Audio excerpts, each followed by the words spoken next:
And 13 is a lucky number. 13 is a happy number. 13 is a number that is a prime. Prime means complete in itself. It doesn't need anybody. Prime numbers are unique numbers, beautiful numbers. They represent completion, totality, divinity. Depends how you look at it. But first thing, we have to stop looking at the numbers from lucky or unlucky point of view. All numbers are same, all numbers are lucky. There are certain characteristics of the numbers that make us interesting in them. Now I will tell you a story related to number 13. You go to a farmer, ask him, give me a dozen eggs.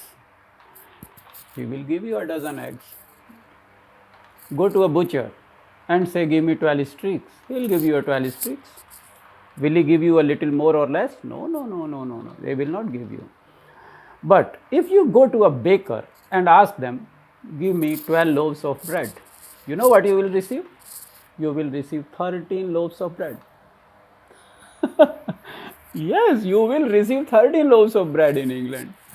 I don't know, here Carrefour and all they will sell you 12 and they will give you 12. But a baker's, this term is called a baker's dozen. Everybody's dozen is 12, but the baker's dozen is 13. Do you believe this story? It is not a story, it is a truth. The baker's dozen, it is a term of measurement where if you buy loaves of bread in dozen, you get 13. Now you would say, this is stupidity. The bakers don't know their mathematics. Farmer knows his mathematics, the butcher knows his mathematics, everybody knows his mathematics. But why the bakers are so weak in mathematics?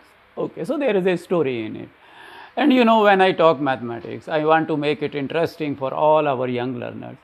And what a better way to make mathematics or anything interesting than engage them with a story, an interesting story.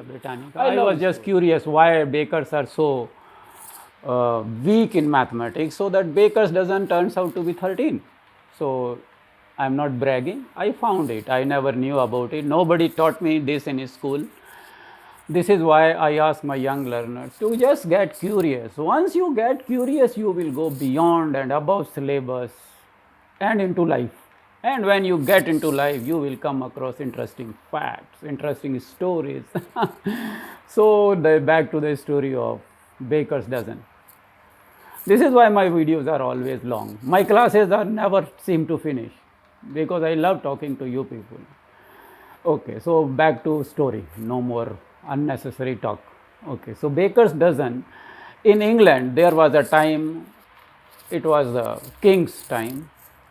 The wheat price was high, and you know, the bakers became very greedy. So what they were doing, they used to sell 12 loaves of bread to people. So what they would do, they would count 12 breads, but they would make those loaves smaller.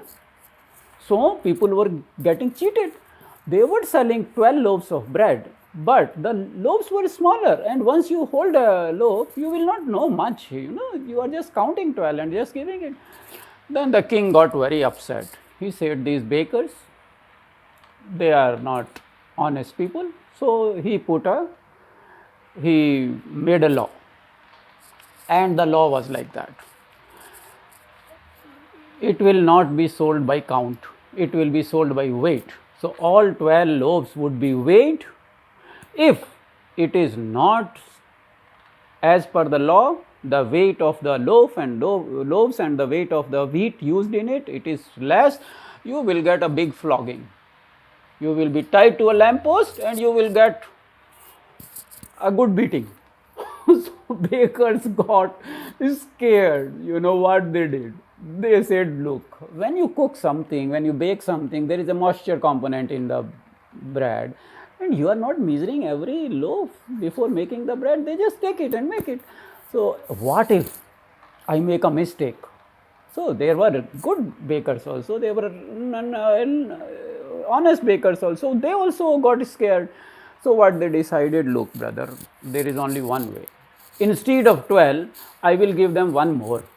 If I give them one more, that extra one piece will take care of any deviation in weight. So they wanted to save their skin. So what they did, they started offering their customers one loaf extra. So instead of 12, they were giving how many? 13. So the 12 bakers dozen became 13. So this is the story. So don't think that mathematics is a dry subject or there is no place of humor or stories in it. You learn about mathematicians, their life is very interesting. So many stories, the mathematics, what mistakes led to new discoveries, the lives of scientists. We are concerned only with movies and movie stars, television stars. The lives of our mathematicians are much more interesting. I would make a series of videos where we would discuss mathematicians' lives and many incidents. I am interested in learning about biographies of scientists and mathematicians, so I get to know things. I am not all learned. I learn with you. When I think of bringing some subject to you, some interesting thing to you, some idea to you, I think, how can I make it interesting for Shashwat?